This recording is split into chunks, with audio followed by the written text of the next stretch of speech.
વાતાવરણમાં રહેલા બહારી પરિબળો જે આપણા શરીરમાં આવે, જે આપણા શરીરના અંગના બંધારણના ભાગરૂપ નથી, ત્યારે આપણું શરીર એને આપણા મિત્ર દેશ અથવા દુશ્મન દેશ બરાબર એ રીતે છૂટું પાડે.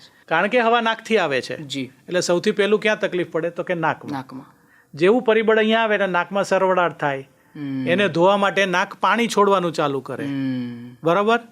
એને આપણે છીંકીને જોરથી સાફ કરીએ, રાઈટ, એને આપણે એલર્જીક રાઇનાઇટિસ કહીએ. એટલા માટે કે બીજું કોઈ પણ કારણ ના હોય, પણ હું કરંજી પાસે ગયો, હું કાલા કપાસ પાસે ગયો, હું કોઈ એવી ધુમાડાવાળી જગ્યા પાસે ગયો, હું કોઈ સ્પ્રે છાંટ્યું, ત્યારે એ સ્પેસિફિક તત્વ મારી મેમરીમાં પડ્યું છે કે આપણું મિત્ર દેશ નથી, એટલે આપણે એની સામે હુમલો કરીએ.